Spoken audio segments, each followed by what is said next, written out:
Also, it's a whole person. I don't have to ask people to stand there with flashlights. Yeah. So you're watching this on Light Blue Mirror's Film Piece Portland on YouTube and Steam It. Hey man, this is bittersweet for me, man. Like, I've asked you a year ago to do this interview, and you were worried about what the courts would have to say. And you know, first of all, I have to say from the heart, I'm an anarchist. You're a constitutionalist. Thank you so much for standing up for my liberty, because I understand the intrinsic value in what you guys were doing. And you know, people putting their bodies on the line and their reputations and everything so that I could enjoy the liberties that I have in this country. And for heartfelt from me to you, thank you, Dwayne. I mean, you said that you were a nobody earlier. No, you will always be remembered in my mind as someone who stood up for my liberty. And thanks again, man. You know, the first thing I have to say to you is just thank you. You're welcome. You've been, it could have been you at the refuge indicted, because anybody, whether you're a journalist or not, is open to being incarcerated without any reason whatsoever. Look at Peace and Telly. Yeah, a conspiracy to hold a camera, you know. Yeah, I mean, live scary video. or dressing scary. Right. Yeah. Like militant clothes while holding the camera. It's ridiculous. But as you all know, my focus is police accountability, and I asked you a lot of questions when I first wanted to interview you, and I'd like to go back to those. Can you tell me how you were treated when you were taken into custody? Were you threatened? Were you coerced? Did they treat you okay? They treat you with dignity? All these things I want to know. Okay. At first, they said from a loudspeaker, stick your hands out the window. Now, if I didn't stick my hands out the window coming to that traffic stop, they would have shot me dead. There was like 30 ARs pointed at me. There was a attack air squad in a helicopter hovering above me. They stripped me naked at gunpoint, and they had to search me in the snow. On your knees, or were you just standing? No, I had to walk backward to them like this. Oh wow. Had to spin around just like I was in Bosnia. And this military checkpoint shouldn't be used against civilians in this country. And it was a military checkpoint. And this is not martial law. This is Oregon State. And it should never have happened. Now, originally they were trying to get you on some sort of a gun charge or something like that. Is that true? I carried a 1960 cap and ball revolver on the refuge. You mean like the looks like the gun the old pirates use in the pirate movies, right? The black powder thing? Civil War pistol. Oh, okay. Wow. And they tried to charge you with a gun crime for that? Brass receiver, the octagon barrel, the whole 9 yards. It's what I've always carried on my hip. Wow. As a 45 1860 Army pistol. And that really didn't fly in court? They tried everything to get me on a weapons charge, but the requirements for the firearm, 1860 pistol doesn't meet the requirements. So, if you had anything you could say to the officers, especially the ones that dealt with Finicum fatally, and the ones that took you into custody, and the level of militant response to Mal here, what would you say to those guys? You know, and I'm not trying to get you to bag on law enforcement. I just want you to tell me your honest, no BS opinion. We have some awful good officers in Oregon State.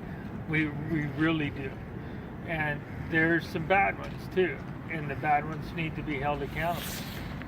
I wish we could go back in time and not have my friend shot in the back, you know, with his hands up, trying to save the people's life in the truck they were shooting at. You know, there's no reason he was even shot.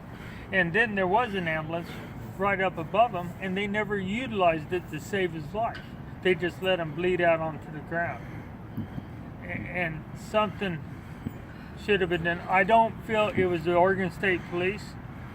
The Oregon State Police was deliberately misled by the FBI And that I do know for a fact.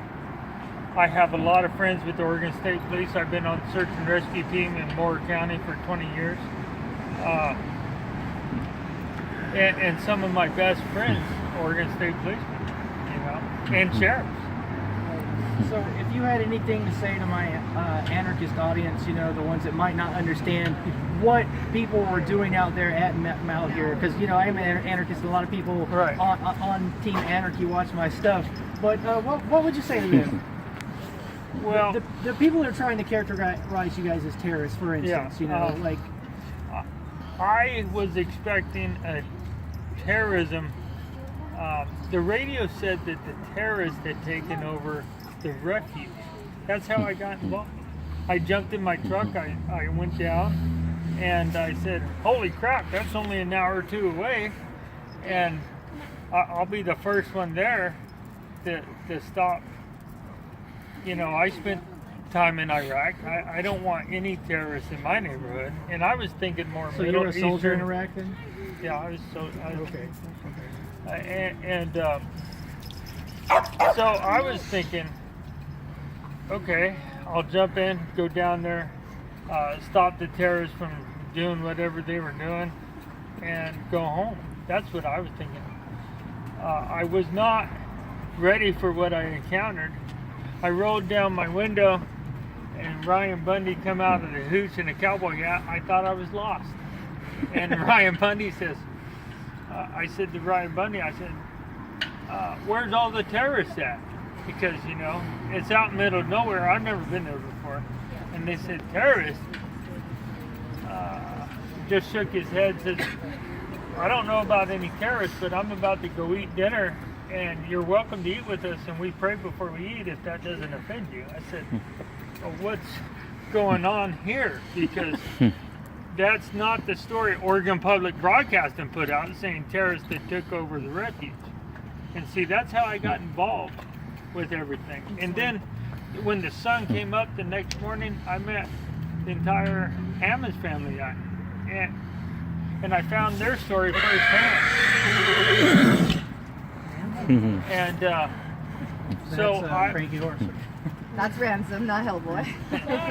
So, if there's anything I could do for the Hammonds family, I'll do it. And this is my one last opportunity before I go to prison to help them. Well, I mean, that's just a testament to the character and the human being that you are, that you're spending your last, 30 days, serving other people when you're going to have your freedom taken away from you. It's really... I had my freedom taken away from me for 10 years serving this country. It's just like a short deployment somewhere to me. Mm-hmm. Whether I spent 2 years on the DMZ in Korea, and Highly limited regulation. there you go. So, what do you think should happen in regards to an investigation about what happened with Phantom? What would be, in the best case scenario? That for you? HRT team that lied on the stand, they all should be in prison.